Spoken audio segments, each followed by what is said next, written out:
Hello everyone, welcome back. I hope you guys had a great weekend. This lecture is entitled North Carolina Pesticide Applicator Certification and Licensing. It's a PowerPoint that I put together when I first started teaching, 5 or 6 years ago, that I put this together based on the laws and regulations of North Carolina. But that was one of our old textbooks that's now combined into your core manual. So this lecture goes along with your core manual, chapter 1, and it goes along with the preface in your ornamentals and turf. I do want to make a correction to the licensing fee and the ornamentals and turf textbook. It states $50, but the license fee for us each year is $75. So with that, let's go ahead and get started. We're going to talk a little bit first about pesticides and how they're classified, and then we're going to move into the certification and licensing. But pesticides, they're vital tools for managing pests in agricultural crops, forests, and landscapes. I mean, we see it every day. Pesticides are going to have to be used in large agricultural fields to maintain the food supply. Landscape contractors, for their clients, are going to be applying pesticides in turf on ornamentals because people's aesthetic value of their homes maybe a little bit higher than it would be for somebody like us in the horticulture field. Yes, I apply pesticides for our clients. Necessarily would I do it for my own? No. A little bit of clover in my lawn's not going to bother me. A little bit of crabgrass, it doesn't bother me. Whereas we have clients, especially the higher income clients, they want a weed-free environment. They want that turf to look like a ball field. And I can do that, but I do it safely, I do it correctly, and I do it not as to damage myself or the environment. But pesticides, they're going to help control pests that spread disease, congest waterways, or jeopardize our quality of life. I mean, we're going to need them.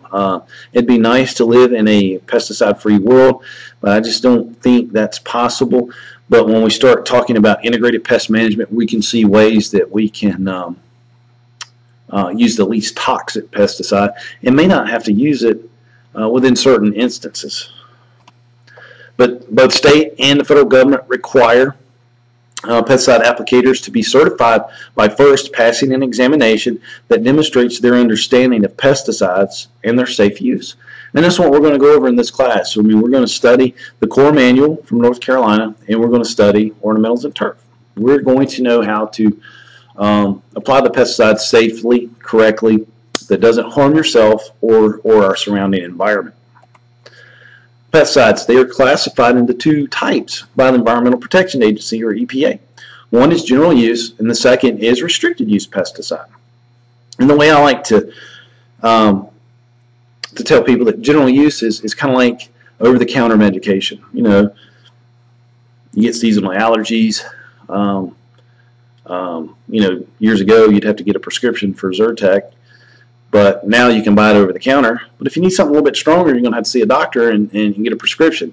Your restricted use is like that prescription. But when it comes to pesticide, that prescription is your certification and licensing. So general use, anybody can purchase. Usually big box stores are going to have it. And we're talking about general things, a broadleaf weed killer that we can apply in our sidewalks to get rid of the weeds, or a grass killer, something that's general use, that's sold at our big box store. Restricted use, you're going to have to go to some of the commercial landscape supply houses, or like an agricultural supply center, and you're going to have to show them your license or private certification to purchase these restricted use pesticides. But general use is classified by the EPA as a pesticide that anyone can apply. Homeowners can go and purchase these and take care of the pesticides themselves. They just can't go and purchase this pesticide, general use pesticide, and do it for their neighbors for a fee. But it is defined as one that will not harm the applicator or the environment to an unreasonable degree when used according to the label. And any time that we apply a pesticide, guys, we need to read the label. We need to read the labeling that comes with it. The labeling is all the other information that's associated with that pesticide, either given to you by an ag extension office or brochures there in the store you purchase it from. But we must read that label And if we adhere to the label rules and regs, we're not going to harm ourselves or the environment if there's a mishap. Restricted use. And that's greater potential to harm humans, the environment, or both. You must be a certified applicator to, one, purchase the restricted use pesticide and to apply it. However, workers can be supervised by a certified applicator who are, the workers themselves aren't certified. They can be supervised by someone who is a certified applicator. And you may think of this, think about the landscape industry. You've got a crew of 3 leaving out in a mowing truck. So you got crew leader and you got 2 helpers. Well, the crew leader may be the one that's certified. He may be the certified ornamental and turf guy. He doesn't necessarily have to have a license. Only the owner would need the license. But that worker who is certified could watch the other 2 helpers apply Roundup to some weeds in the sidewalk and shrub bed. And if you read the definition in Chapter 1 talking about what is the definition, like supervision, you don't necessarily have to be there. So I mean, really, that crew leader doesn't necessarily have to be certified. The company owner is. So those guys could go out and apply pesticide. When we ran, several maintenance crews, we like to have at least one of the guys in the truck as a certified applicator. And now with the certification exams, especially in ornamentals and turf, they are offered in Spanish. If you're running a lot of Hispanic workers, they can get certified by taking a a Spanish exam. But certified applicators, you're either going to be private or commercial. Private is going to be your farmers. Commercial is going to be the guys going out and applying a pesticide for the fee, for compensation. But both must score 70% or better on a closed book exam. And think about Precitec's grading scale. 70 is a D. I mean, that's the lowest D you can make before failing a course. Well, all you need to make is 70 on your applicator exam, and you're going to be certified. So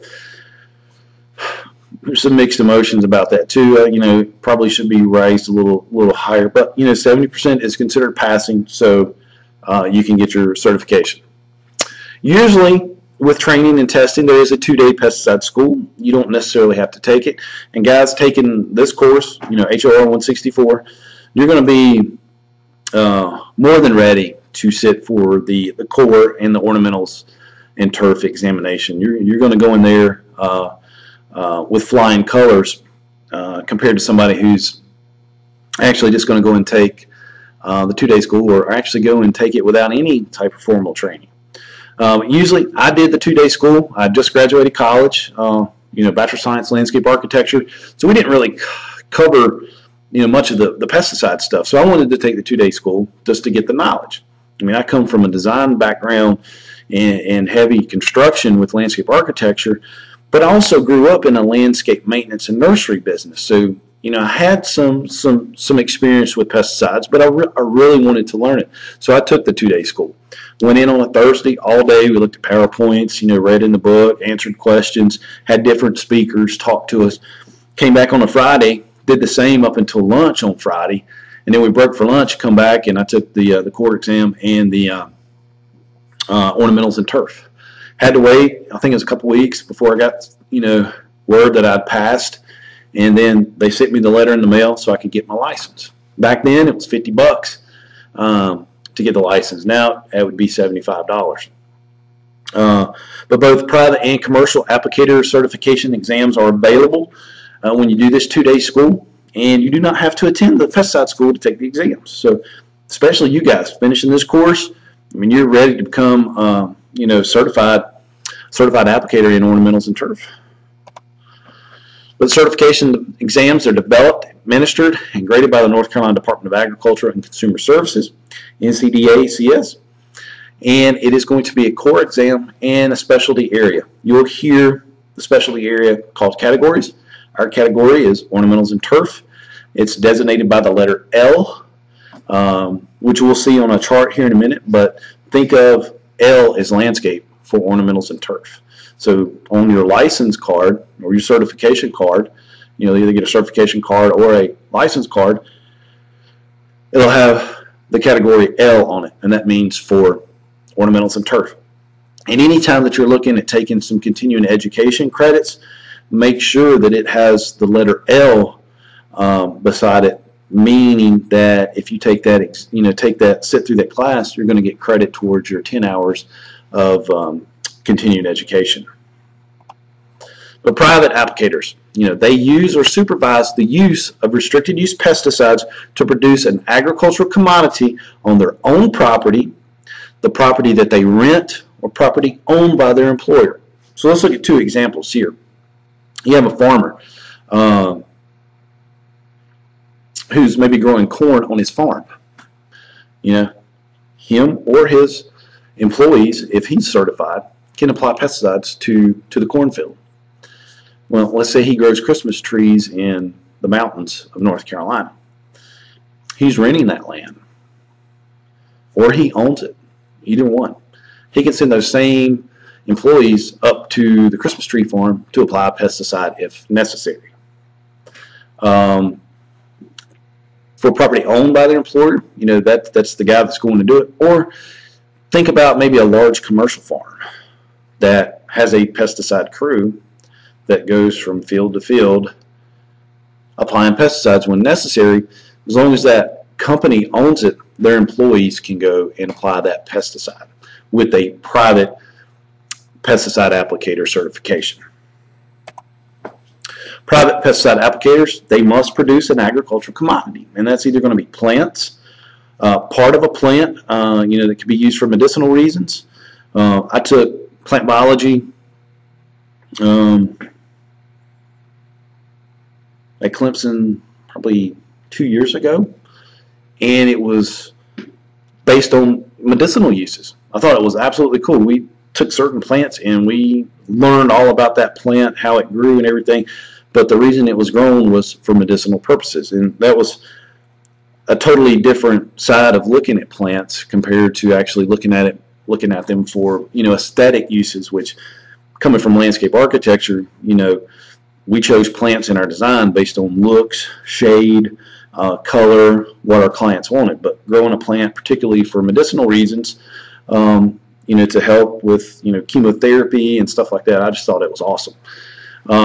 But even with animals or animal products, if you're making feed or anything like that, but anything that is produced for sale, feed, food, or other uses is going to be deemed an agricultural commodity. And to receive that private pesticide applicator certification, you're going to have to grow one of these commodities. But your private pesticide applicators, they may apply restricted use pesticides for a neighbor. For a neighbor now, if they're trading services between the two producers of agricultural commodities. So farmer A, who has a need for a pesticide, can go and buy a restricted use pesticide, apply it on his farm, farmer A's farm. Well, farmer B that lives next door to him, if he has the same situation, he can apply that pesticide for him. He just can't pay him. They can trade a service. He might say, well, I'll go and get you hay up tomorrow before it rains if you can apply this pesticide for him. They can trade services, just not money. Homeowners are not eligible to be certified as private applicators if they want to use restricted use pesticides on their gardens. They need to go and get their commercial license and all that, or the simplest thing to do is hire it out. But typically, I can't really think of anything why a homeowner would need a restricted use pesticide when it comes to ornamentals and turf. I just can't think of it. I mean, there's a general use pretty much for what they would need, or they're gonna call the lawn care company or the tree care company to take care of a situation like that. Examples of private applicators: farmers, nurserymen. Something that you guys could get into. Christmas tree growers, beekeepers, sod growers. Any of this is pertaining to horticulture, guys. But these are the ones who are going to have a private pesticide applicator certification. Initial certification for private applicators: pass a 50-question private applicator exam. It's going to be based on the core exam, your textbook. Then you're going to have a $10 fee to take that exam. Then you're going to have to sign an attestation form. And the attestation form is a legal document that attesting to the fact that you yourself are growing an agricultural commodity. You're growing a plant. You're growing plants to sell plant parts. You could be a dairy farmer or a beef cattle farmer, or you're growing animals for an animal byproduct. You are growing an agricultural commodity. You've got to sign that legal document, and then you're going to send it in to the Department of Ag with $10.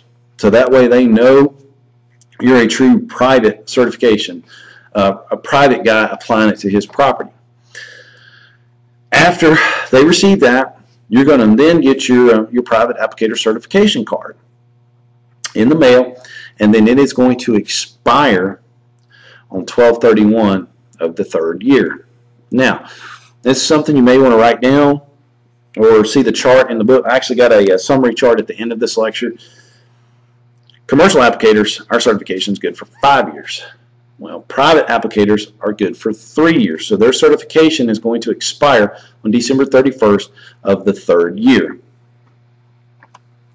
Recertification for private pesticide applicators.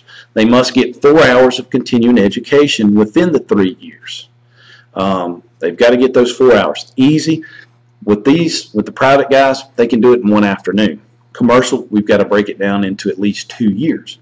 So they can go and get their 4 hours in one afternoon at one of the agricultural extension offices. 2 hours are going to be pesticide safety classes, term V, which is, studying that core book again, guys.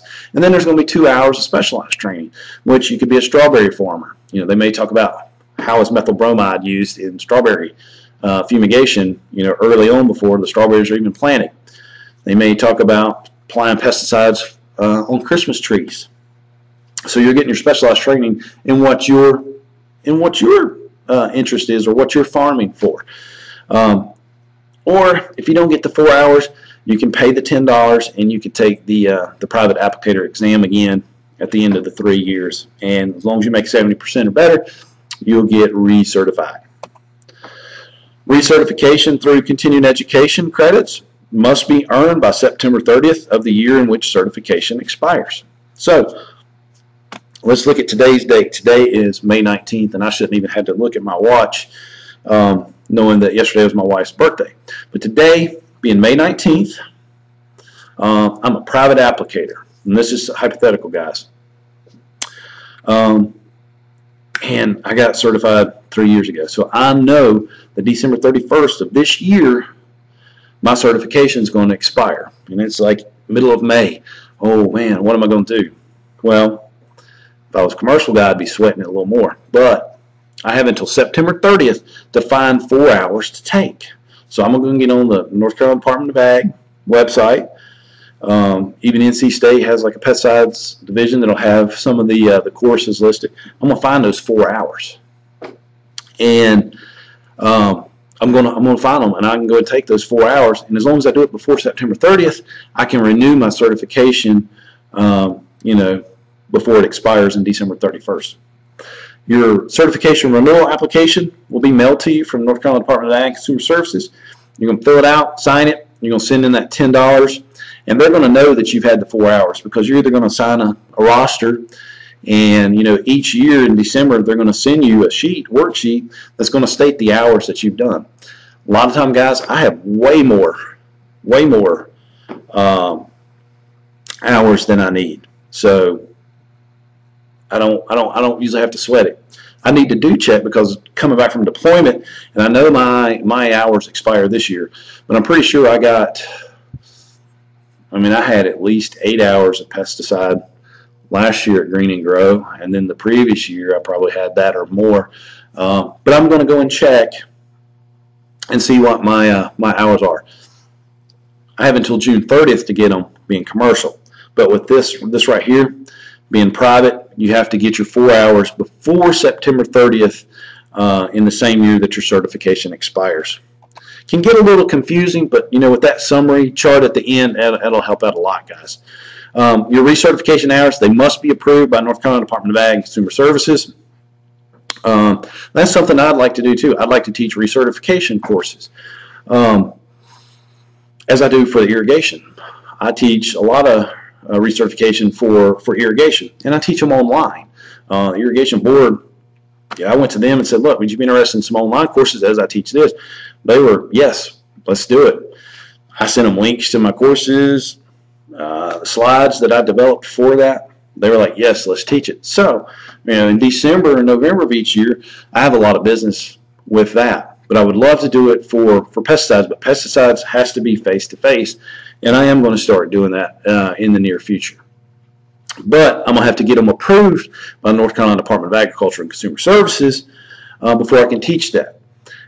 Private applicator must be taught by cooperative extension. So, these are your extension agents that are going to come in and teach that safety version for the farmers. And then it could be a vendor or one of the pesticide dealers that may teach something about a particular pesticide that the farmers may need. Could be a new product that come out. And the good thing about going to these recertification hours, guys, other than seeing your friends and doing the social thing, you find out what's available, what the new products are. You may find a product that's less toxic, that costs less, that you can still charge the same amount of money for and put more money in your pocket. So it's all learning.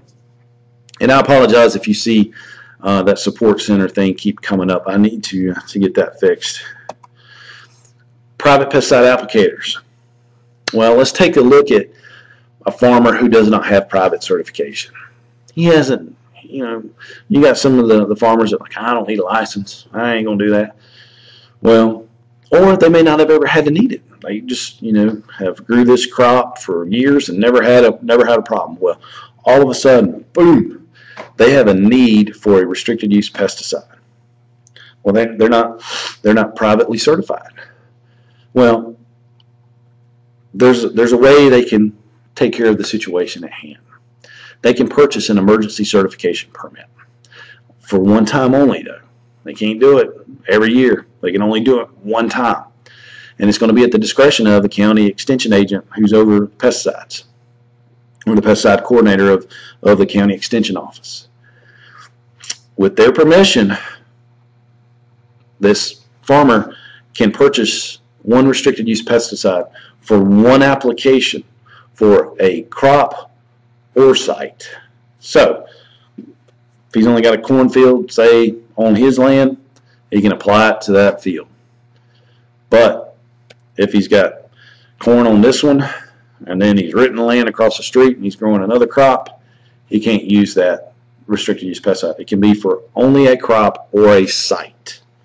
And with this emergency certification permit, when he goes and buys a restricted use pesticide, he's going to have to turn that permit over to the pesticide dealer. And the pesticide dealer can do all his logging of the information and everything, and let them know that the farmer has actually let the county extension agent know that the restricted use pesticide has been purchased. Commercial applicators, and that's what I do. It's what you guys will probably do. If you get into having clients in the landscape side of things. But anyone who uses or supervises the use of any pesticide on someone else's property for compensation. And again, guys, compensation. And there's a homework question that's involved with this that you'll see shortly. Can Eric Jones, without a pesticide license, apply a pesticide to a friend's house without being licensed? The answer is yes, as long as I don't charge them for it. I can go and spray Roundup all day long in their shrub beds and on their driveway, as long as I don't charge them for it. Once I charge them for it, I'm going to have to be certified and licensed. You got to have that license, and to get that license, you got to be certified. So you just cannot charge them money. And you need to be licensed with NCDA CS to have the availability to charge money. And we all like making money. And with your pesticide license, guys, I think this is one of the probably one of the more respected license within the landscape industry, because there's so many guys out there with trailer full of mowers, backpacks, weed eaters who don't have a spray license or ONT license. So having this license sets you apart from your competition, and plus, guys, you can start making money right away by getting this license. You can still be a student in the program and actually start advertising for services once you get your license.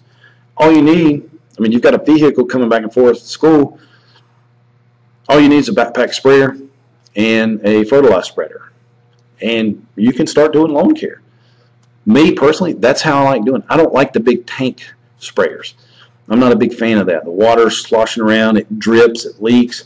You know, it's not necessarily your pesticide, but if you go and fill up your water tank and you've got water dripping on it, people automatically will think you don't know what you're doing. You're dripping that stuff everywhere. So that's why you see a lot of guys in closed box trucks with their spray tanks.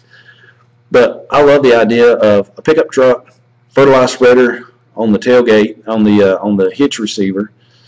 I got my bags of fertilizer in the back, and I got a toolbox that'll lock up my chemicals, and I have a backpack sprayer sitting in the back, you know, that's tied down. I'm in business. I'm a licensed pesticide, ornamental, and turf guy who can charge a fee with this license and make good money.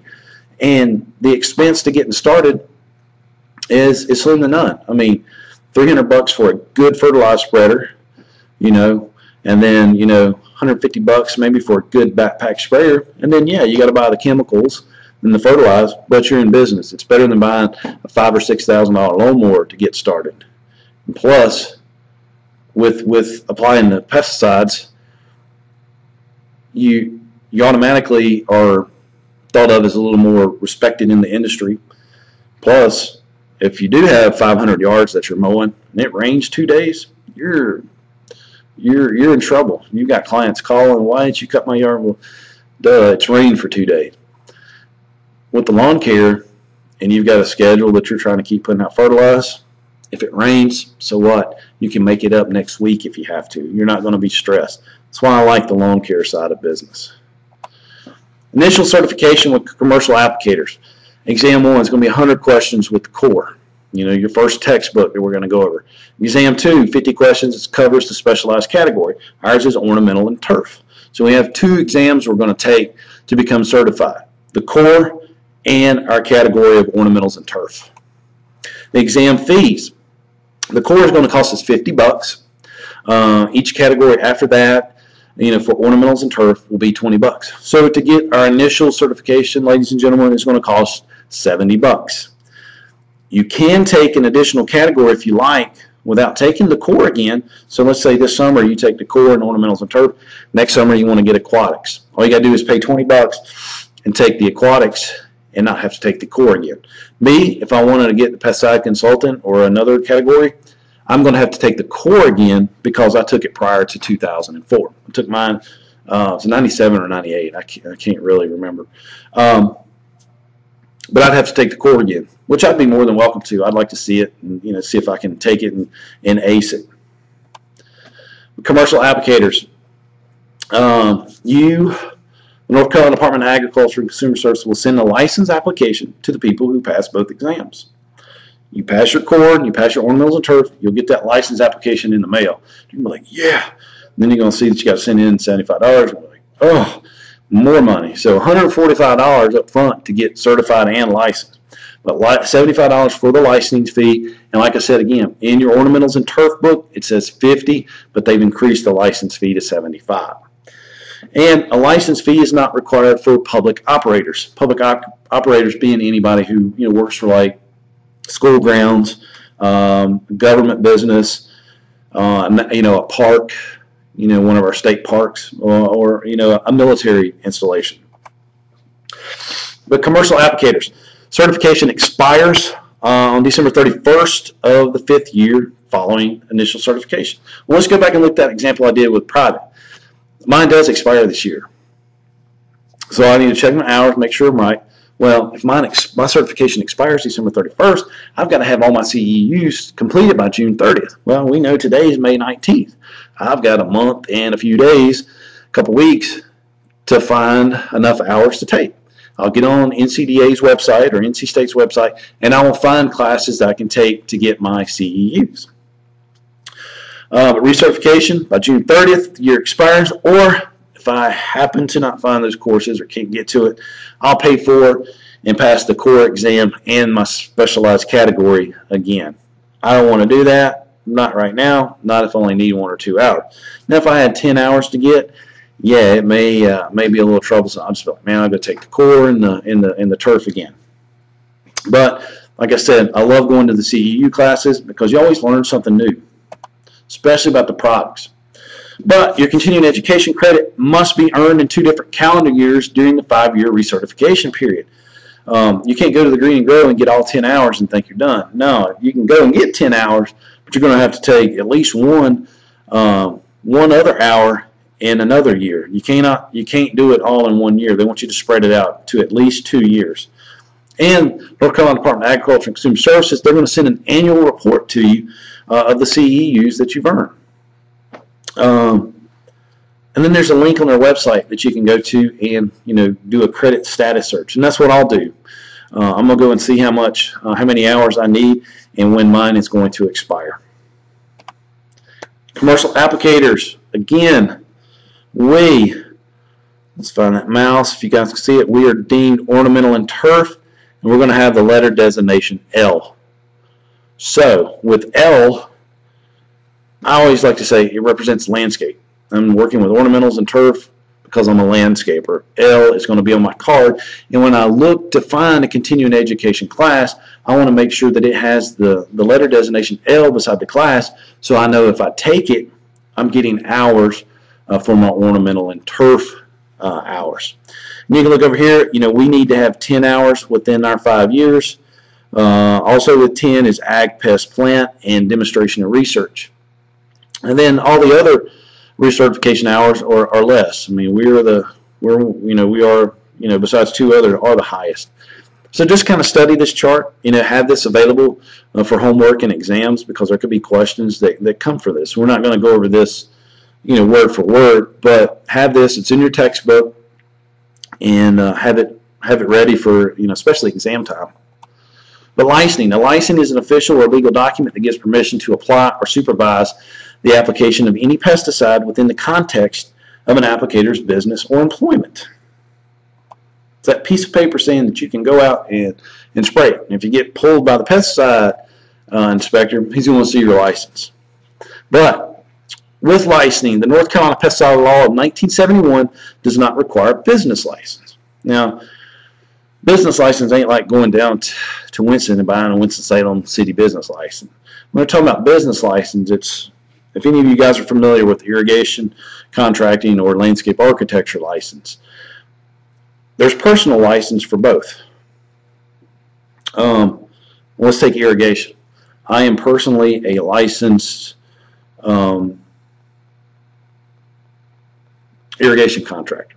Well, to have my business licensed, it would, if I didn't have a business license, it would be Eric Jones, sole proprietor, giving an estimate and doing work as Eric Jones, installing that irrigation system. But if I want the business, Elite Landscape Service Nursery, to do an irrigation job that's got workman's comp, that's got general liability, that's bonded, the company is going to have an irrigation license as well. So, but for that business to have a business irrigation license, they've got to have at least one employee that has a personal license. So when it comes to me and the business and my dad, our irrigation total licensing fee is $300 a year. Me, him, and the business, the corporate license. Plus, we've got to be bonded every 2 years. That costs $100 a piece. I'm bonded for $100. He's bonded for $100. So once a year we pay $300, and then the next year we're going to pay $500 to maintain our irrigation license. With pesticides, you don't have to do that. Just one person within the business needs to be certified and licensed for your employees to do it.